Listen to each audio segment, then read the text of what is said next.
us to rejoice and have shining face in the presence of God. కాబట్టి ఎంతో సంతోషంతో ఆనందంతో మరి ప్రకాశంతో నిండిన ముఖాలతో ప్రభువును స్తుతించాలి. For that very reason again the promises come to us. కాబట్టి దాన్ని బట్టి మరి ఒక గొప్ప వాగ్దానం కూడా దేవుడు మనకి ఇచ్చాడు. Last year the promise was there, I think.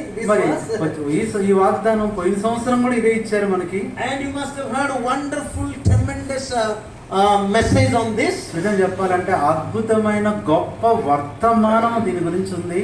And there are men of God, they can prepare so wonderful messages out of it. చూడండి, ఈ వాక్యం నుంచి, వాగ్దానం నుంచి దైవ సేవకులైన వారు అనేకులు అద్భుతమైన వర్తమానాలు బోధిస్తారు. So the word of God is such a thing, we can assess from every angle and tell something new all the time. దేవుని వాక్యం ఎంత అద్భుతమైనది అంటే ఎన్నిసార్లు ధ్యానించినా ప్రతిసారి కొత్త కోణములో దేవుడు మనతో మాట్లాడుతూ దర్శిస్తూ ఉంటాడు. But at this time, ఈ సమయంలో I would like to draw your attention for three things. కాబట్టి మీ యొక్క గమనాన్ని మూడు విషయాల మీదకి తీసుకురావడానికి ఇష్టపడుతున్నాను. When I read this one, నేను ఎప్పుడైతే ఇది చదివేశానో I prayed to God, మరి నేను ప్రభువుతో అడుగుతూ వచ్చాను, what message should I give? ప్రభువా, నేను దీని నుంచి ఎలాంటి వర్తమానం సందేశం ఇవ్వాలి?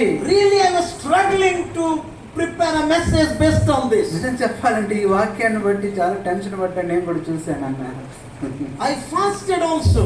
కాబట్టి చాలా నేను మరి చాలా Lord, బాధపడతా please give me your grace, knowledge and wisdom, because I am going to stand before your people. కాబట్టి ప్రభువా, మరి ఈ వాక్యం గురించి నాకే వర్తమానం రావట్లేదు, ప్రజలు ఆశతో వస్తారు, వాళ్ళకి ఏం చెప్పాలి నేను?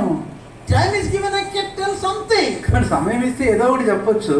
But this should not be the case. కాబట్టి ఇది ఆ సందర్భం కాదు ఇది. With great expectation you people come. ఎందుకంటే ఎంతో గొప్ప ఆశతో ప్రజలు వాక్యం కొరకు ఇక్కడికి వస్తారు. And I see here some people with a